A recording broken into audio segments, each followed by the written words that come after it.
I have the three greatest Sony portrait lenses. Up first, the original G Master 85 f1.4, the new Mark II G Master lens, and we'll see if it has the optical perfection that G Master has come to mean after this original lens was released. But also, if you want something less expensive, I'm going to compare them both against the Sigma 85 f1.4. You might be saying all modern lenses are good enough, but if you look at this side by side, would you say these are both good enough? What about this? Are all these lenses good enough? Before we get into the comprehensive, unbiased testing, I want to just talk about who needs an 85. Right now I'm filming this 24 f6.3, which is exactly like what a modern iPhone produces. Wide angle, deep depth of field, shows lots of clutter in the background. And it's bad for YouTube video, but it would be really bad for portraits. But still, that's what a lot of people are using. But let's switch to 85. This is what 85 millimeters f1.4 looks like. That's wildly better, right? The cluttered background, which portrait photographers often don't get to control, is now a nice wash of color. These lights in the background become nice bokeh balls, which are especially beautiful at night. And I don't have to use 85 f1.4. I could shut it down and get more depth of field. But an 85 f1.4 gives you the option to have gorgeous bokeh at your fingertips just by twisting that aperture ring. And that is so powerful as a portrait photographer or a video creator. Let's talk about the design. They all have aperture rings that can be clicked on and off. The sizes are a little bit different. The new GM is the same size as the old one, but it's quite a bit lighter. And the Sigma lens is a little smaller, so it'll fit in your bag easier. They all have the same 77 millimeter filter size. For video, the 85 f1.4 has this ability to create almost a surreal and serious look, but it's also great for YouTubers and anybody doing interviews. If you want to create a little background separation, make a room look bigger than it is. But autofocus isn't always created equal, so I'm pushing in and out to see how the different lenses handle this on my Sony a7S III, which won our recent video autofocus award. And pay particular attention to that bokeh back there, because if there's any weird pulsing or jumping, that's where it will be the most obvious. Even zooming in and slowing down to really analyze the autofocus performance, I just can't see any difference. And if there's no difference, then the cheapest lens wins, which means this goes to the Sigma. Looking closely at each of their bokeh balls, I just don't see a huge difference. Maybe the Sigma is a little less regularly shaped, but they're all great. Now let's take a look at the optimal sharpness in a controlled environment using 240 megapixel pixel shift mode on my Sony a7R5. First, let's compare the old and new Sonys. Zooming in 400%, ooh, the old Sony it's all chromatic aberration. The new Sony shows black, sharp lines. This is one of the most dramatic differences I've ever seen. That's at the center of the frame. Let's check out the corners. Oh, wow, look at the old Sony. Everything is just completely jumbled. Whereas on the new Sony, everything is just perfectly sharp. This is a dramatic improvement in image quality. Now, comparing the Sigma to the new Sony, actually really close. The Sigma might be a little less sharp, but this is at 240 megapixels, so I don't think you would notice this level of difference.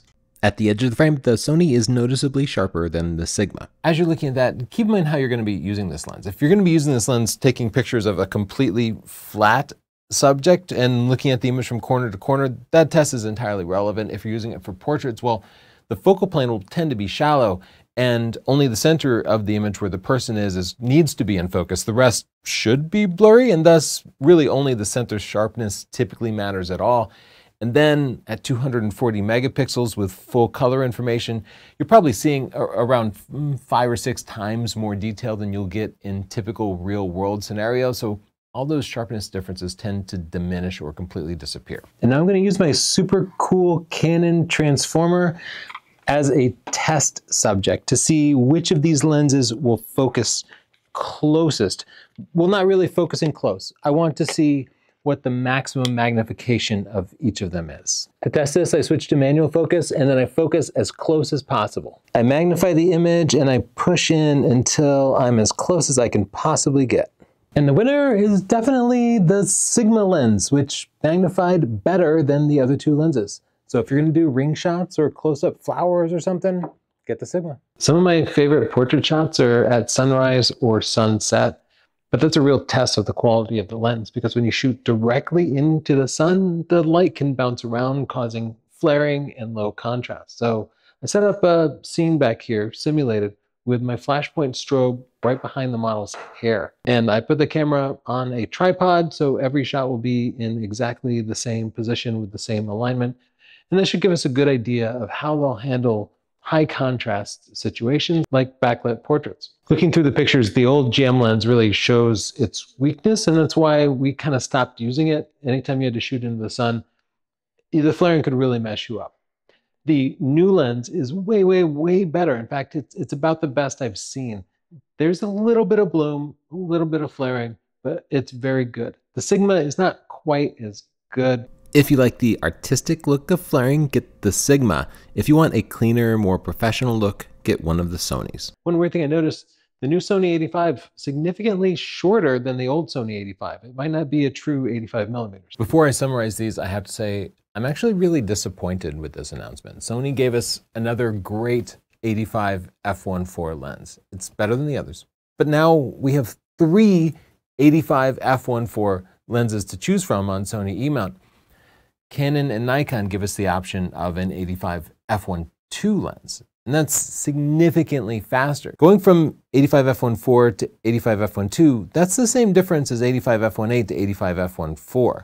So if you think that's not a noticeable amount, then you could get a much less expensive 85 f1.8 lens if that difference doesn't matter to you. But the fact is, it does matter to you. As a professional, especially a professional portrait photographer, you don't have to shoot wide open, but it's really nice to have that option when you want it.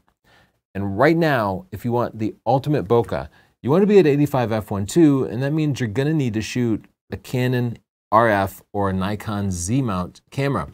Us Sony users are completely left out. Sony, stop worrying so much about the size and weight of the lens. Yes, it's nice to have portable gear, but we also need big, high-quality gear that creates unique looks, especially in this era where smartphone photography is overtaking everything. We need that big gear to create a bigger visual difference between all those smartphone photos and our proper camera photos. So which of the 3 Sony 85mm lenses should you get? I always encourage people to get the cheapest gear that meets their particular needs, because if you can get the less expensive gear, which would be the Sigma 85mm f1.4 or even a used version of that, that gives you a bunch of money to spend on things like studio lighting, like our flashpoint lights that make a huge difference in portraits. Or you can get training like our flash training guide, our professional portrait buying guide, or stunning digital photography. Those are going to make a huge difference in your images. But if money is no object, well, clearly the Sony 85mm f1.4 GM Mark II is the best of the 3. It's light, it's fast, the sharpness was fantastic, the contrast and flaring was great, the bokeh was perfect. The older GM lens, not optically nearly as perfect, though it was still good. It had good contrast, good flaring, just wasn't quite as perfect. And given that they're the same price new, I'm not going to encourage anybody to buy the original one new, but you can find it used and at a pretty significant discount, so take a look for that. I still recommend the Sigma for a lot of people. I personally like the flaring, and that's kind of on trend now. Technically perfect, super sharp, high contrast images are honestly out of fashion. Nowadays, people are going lo-fi. They're actually shooting old disposable cameras because they like that look. And thus, the flaring you get from the Sigma might actually be a positive, especially considering it's as inexpensive as it is and it performed well even for video autofocus. I think the Sigma is still a really good buy. In the comments down below, let me know which of the 3 you're going to get. And don't forget to subscribe to see lots more unbiased reviews, tutorials, and photo news. Bye.